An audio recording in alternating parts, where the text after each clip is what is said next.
data from the geometry phase 3 trial, that is Capmatinib versus docetaxel, presented by Dr.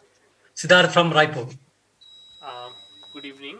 So my talk is on capmatinib versus docetaxel in pre-treated patients with MET exon 14 skipping mutated, stage 3B, 3C unresectable, or stage 4 non-small cell lung cancer. This abstract was presented in IAS LC, and this study is still ongoing and recruiting. I'm just telling the background behind this studies. So, among patients with non-small cell lung cancer, MET exon 14 skipping mutation occurs in 3 to 4%, and MET amplification occurs in 1 to 6%. Capmatinib is a selective inhibitor of MET receptor and has shown activity in cancer models with various types of MET activation.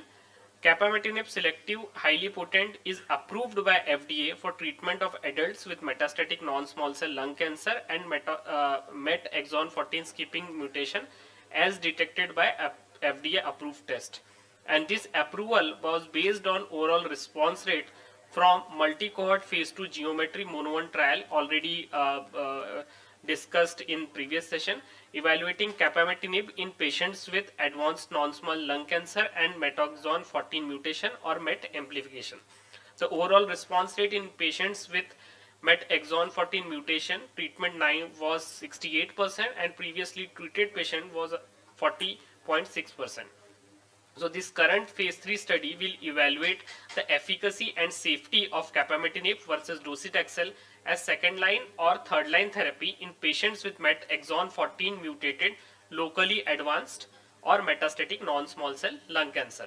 So this briefly I will tell regarding geometry mono 1 study already told by Dr. Amol Dogre in his talk that these patients were divided into 6 to 7 cohorts, and patients were divided into pre-treated and treatment naive patients. In treatment naive patient, and again the cohort was divided based on whether there was amplification or there was exon 14 mutation, and whether there was a number of gene copy number in those who have more than 10 gene copy numbers versus with lower gene copy numbers. So, in the results, the overall response was observed in 41% patients who had received 1 or 2 lines of therapy previously, and in 68% of the patients who had not received any treatment previously. The median duration of response was 9.7 months and 12.6 months in those who are treatment naive. The median progression-free survival as assessed by independent review committee was 5.4 months among previously treated patients and 12.4 months in those who have not received any treatment previously. So this was about the MET exon 14 skipping mutated patients. In those patients who have MET amplification and has high gene copy number, means more than or equal to 10, these patient also has a response of 29% in those who were previously treated and 40% those who has not received any treatment previously.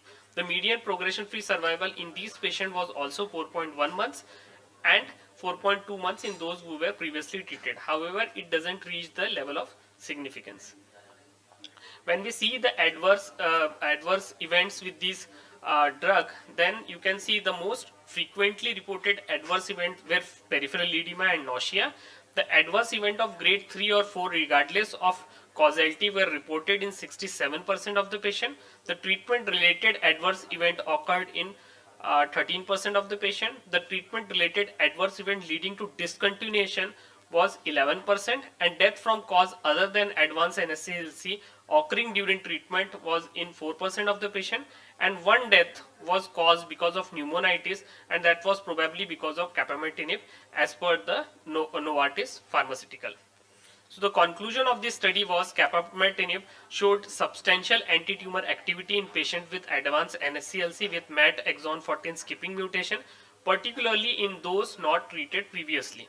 However, the response that is being seen in those who have previously received treatment was also better than what was previously historically seen with other kinds of treatment. The efficacy in MET amplified advanced NSCLC was higher in tumor with high gene copy number, that is more than 10, and low grade peripheral edema and nausea were the main toxic event. Now coming to this study, the first arm capmatinib I have already described, the other arm of docetaxel. So now the docetaxel is considered to be the standard second line treatment for non-small cell lung cancer. As we know from the historical data in various study, the docetaxel has a median progression free survival of around 3 months, and around 55 to 60% experience the adverse event grade 3 or grade 4 toxicity.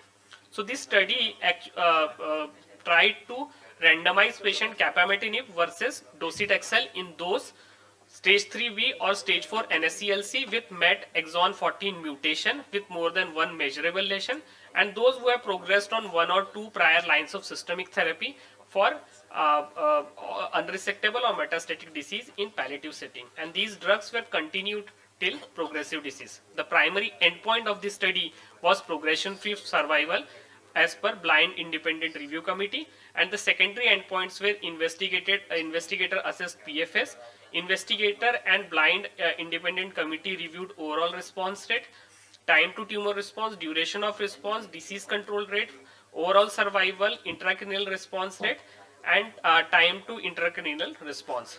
Plasma capmatinib concentration was one of the secondary, is going to be one of the secondary endpoint. The eligibility of the study, as already I have told, is stage 3B or C, unresectable non-small cell lung cancer with exon 14 mutation and at least one measurable lesion. Thank you.